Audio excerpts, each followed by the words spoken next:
आवाज जा रहा है सबके पास? ठीक है, अभी इतना आवाज ऊंचा दे रहा है तो सुनाई दे रहा है ना। एकदम थोड़ा शांति बना कर रखिए, रिलैक्स बना कर रहिए। देखिए, सबसे पहले हम अपना परिचय देते हैं। मेरा नाम सोनू कुमार शाह है।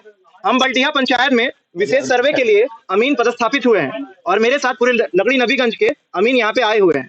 जो हम लोग टोटल 7 लोगों का टीम है, 7 अमीन का टीम है जो यहाँ पे सर्वे का काम करेंगे। और हमसे ऊपर हमारे सहायक बंदोबस्त पदाधिकारी जो इससे पहले यहाँ पे ग्राम सभा करवा चुके हैं, नैयर इकबाल सर, वो यहाँ के आपके पूरे के पूरे लकड़ी नबीगंज और महाराजगंज के सहायक बंदोबस्त पदाधिकारी हैं, जो इनसे पहले यहाँ पे कुछ दिन पहले ही ग्राम सभा का आयोजन हुआ था। उसके बाद हमको बार बार लोगों का, रैयत का फोन आ रहा था कि सर हमको समझ में नहीं आया, पता नहीं चल रहा है कैसे करना है, फॉर्म 2 कहाँ से मिलेगा, नहीं मिलेगा। इस सब के लिए हम बोले मुखिया जी को कि ठीक है एक छोटा सा करवाइए ताकि हम लोगों को कुछ बता पाए। तो मुखिया जी ही आज का दिन हमको दिए। हम बोले ठीक है, आज ही का दिन और टाइम सब मुखिया जी फिक्स किए और हम यहाँ पे आप लोग के सामने। अब आप लोग को हम बताने वाले हैं कि क्या क्या अभी हम लोग करेंगे और कैसे कैसे आगे बढ़ेगा। सबसे पहले हम आपको बता दें सर्वे का थोड़ा सा इतिहास। बिहार काश्तकारी अधिनियम 1885 में वहां से हम लोग का उन लोगों के उसके अनुसार 1898 से सबसे पहले एक सर्वे स्टार्ट होता है जो 1925 तक चलता है, कैडस्ट्रल सर्वे। कैडस्ट्रल सर्वे चला, फिर उसके बाद एक और सर्वे आता है जो उसी का मॉडिफाइड फॉर्म था, वो था रिविजनल सर्वे। फिर उसके बाद और एक सर्वे जो अब हम लोग स्टार्ट किए हैं, बिहार सरकार स्टार्ट की है, वो है स्पेशल सर्वे। हम लोग अभी स्पेशल सर्वे का काम करने के लिए आपके प्रखंड लकड़ी नबीगंज में आए हैं। तो अब हम आपको बता दें कि इससे पहले जो ग्राम सभा हुआ था उसमें भी सब कुछ जानकारी दी गई थी और इस बार फिर हम सबको, आप लोगों को, जितने भी यहाँ पे लोग हैं उपस्थित, सबको आपको यहाँ पे एक सूचना दे देते हैं कि क्या क्या सर्वे के लिए क्या क्या जरूरी है। सबसे पहले आपको यही करना होगा कि मेरे पास जो फॉर्म है, फॉर्म थोड़ा सा इसको पीछे रखिए, मेरे पास जो फॉर्म है प्रपत्र 2, ये है प्रपत्र 2, ये है प्रपत्र 2 जो सबके पास किसी न किसी तरीके से पहुंच जाएगा। इत्मीनान से रहिए, हम मुखिया जी को, वार्ड मेंबर को, कैफे वाले को, सबके पास दे के जाएंगे। इसका जो मोबाइल में जो इसका है एक सॉफ्ट कॉपी, फिर उसके बाद सबको अपना अपना दुकान से निकाल के इसको भरेगा। ये फॉर्म नंबर 2 को भरेगा। इस फॉर्म नंबर 2 को भरने के बाद इसका आपको 2 कॉपी भरना होगा, याद रखिएगा। इसका 2 कॉपी भरने के बाद आपके पास जमीन का, जिसका आप जो आपके अंदर जोत में है, जिसका आप मालिक हैं, उसका आपको वहां पे दस्तावेज उसके साथ संलग्न करना होगा। दस्तावेज कहने का मतलब उसका जेरोक्स कॉपी, उस दस्तावेज का जेरोक्स कॉपी इस प्रपत्र 2 के साथ आपको संलग्न करना है। उसके साथ ही आप अपना एक आधार कार्ड का जेरोक्स लगा दीजिएगा और नंबर जो है यहाँ पे नीचे है, नंबर अपना डाल दीजिएगा, अपना मोबाइल नंबर, और पूरा फॉर्म अच्छे से भर दीजिएगा। बस इतना ही। और हाँ, हम दस्तावेज का बात कर रहे थे। दस्तावेज में आपके पास जो भी दस्तावेज का जरूरत है उसका एक लिस्ट है, वो हम आपको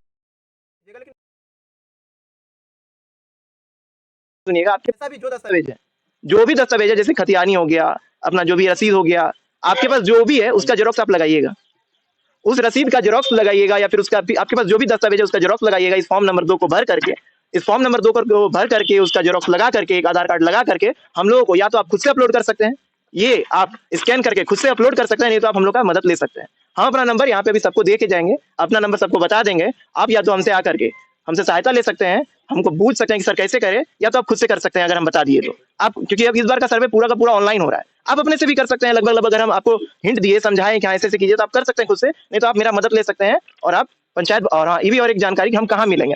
हम लोग का सबका ऑफिस जो है पंचायत भवन पड़ौली में मिला है। फिर से बोल दे रहे हैं, पंचायत भवन पड़ौली। पंचायत भवन पड़ौली में हम लोग का स्पेशल सर्वे का ऑफिस हम लोग को वहां पे दिया गया है। हम लोग 10 से लेकर के 4 बजे तक वहीं पे उपलब्ध पाए जाएंगे। अगर किसी को भी कुछ पूछना है सामने आकर के, अभी यहाँ कोई कुछ नहीं पूछ पाएगा या फिर कुछ भी किसी को समझा नहीं पाएंगे क्योंकि इतना भीड़ है, सबको अच्छे से नहीं समझा पाएंगे, या तो आप हमको फोन कर लीजिएगा, या तो आप वहाँ पे पड़ौली सरकार जो भी पंचायत भवन है वहाँ पे आके सामने मेरे साथ बैठ करके बात कर लीजिएगा। सर ऐसा ऐसा बात है, हमको समझ में नहीं आया उस वक्त, हमको आप अच्छे से फेस टू फेस समझा दीजिए। हम वहाँ पे भी समझा देंगे, नहीं तो आप हमको फोन करके भी पूछ सकते हैं।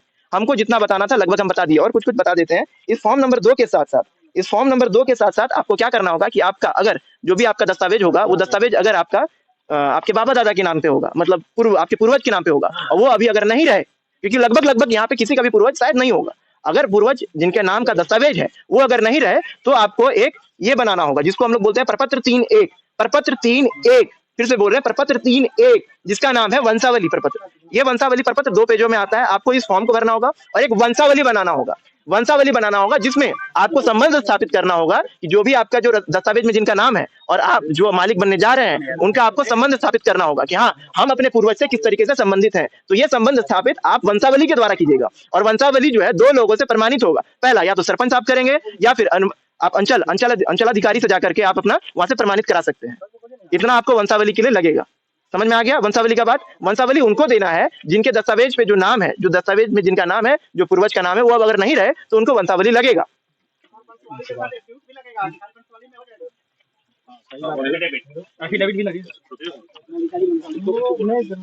देखिए वंशावली अगर आप बना रहे हैं तो वो सरपंच साहब मतलब बना करके जो एक लगता है 50 रुपए का कूपन वगैरह जो भी उतना लगा करके सरपंच साहब सिग्नेचर कर देंगे तो हम अपना एक्सेप्ट कर लेंगे उसको।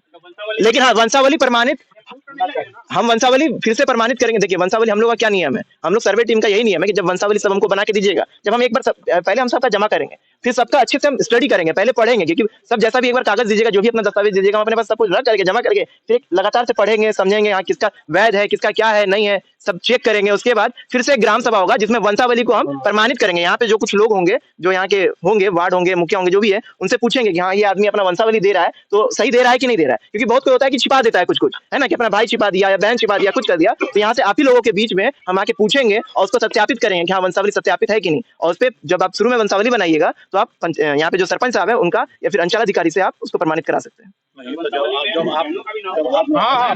वंशावली में मतलब बहनों का भी नाम देना पड़ेगा, खुद आके सत्यापित करेंगे। सरपंच साहब का वहाँ पे सिग्नेचर चाहिए, खुद आएंगे ना, सुनिए पहले सरपंच साहब रहेंगे यहाँ पे जितना भी आदमी है। देखिए मान लीजिए सेल्फ दिए ना तो आप दे दिए, मान लीजिए बहन को छुपा लिया आप, यहाँ पे जो लोग यहाँ रहेंगे मुखिया जी रहेंगे, तो हम यहाँ हम आपके परिवार से हम आपके अच्छा वंशावली में जो मान लीजिए किसी का दो भाई है, आराम से एक सेकंड मान लीजिए किसी का दो भाई है और दो बहन है, तो क्या बहन का भी वंशावली में नाम देना? वंशावली में सबका नाम देना होगा। आप वंशावली में, आपको वंशावली में चाहे बहन हो चाहे भाई हो, आपका नाम देना होगा। वंशावली में मतलब सबको नाम देना पड़ेगा। अगर किसी का 5 भाई या 1 बहन है तो उसको भी देना पड़ेगा।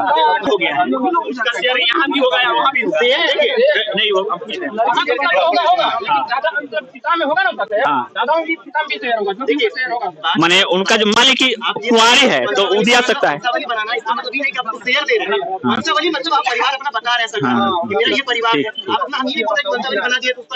हाँ नहीं ऐसा भी होता है कि कोई मतलब वंशावली में प्रूफ करना है जो हाँ ये हमारा परिवार है, हमारा बहन है, उससे मतलब ये तरह का नहीं होगा ना। वंशावली तो हिस्सा भी यहाँ तक बात होगा तो उसे एनओसी करवा लेगा। मान लीजिए एक मिनट सुनिए, अगर कोई बहन का या कोई बेटी का अगर वंशावली तो रहेगा उसमें, मान लीजिए वो बेटी नहीं लेना चाह रही है तो उसे एनओसी एगो करवा लीजिएगा कि हम इस संपत्ति पे अधिकार मेरा नहीं है, हम इस संपत्ति को भाई को छोड़ रहे हैं, तो एनओसी आपको बनाना होगा हर हाल में। अगर एनओसी आप नहीं बनवाते हैं तो उसका अधिकार होगा, उसका होगा। ये आगे चल के क्लेम करती है नहीं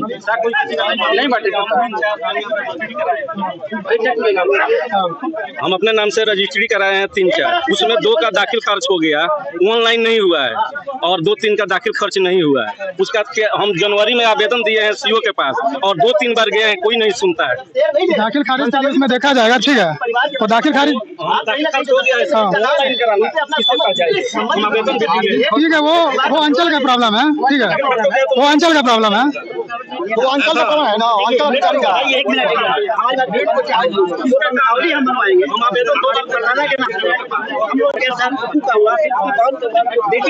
सबको बैठाना होगा ना।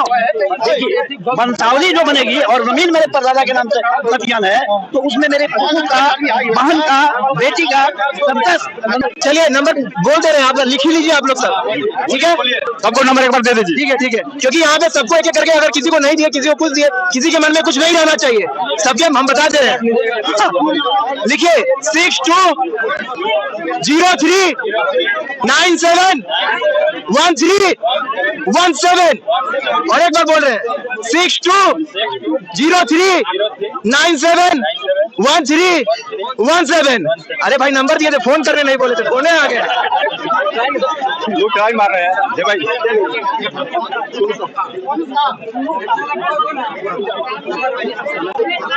देखिए और एक बार नंबर दिए हैं तो आप 10 से 5 बजे के बीच में फोन कीजिए, हम हमेशा उठाएंगे।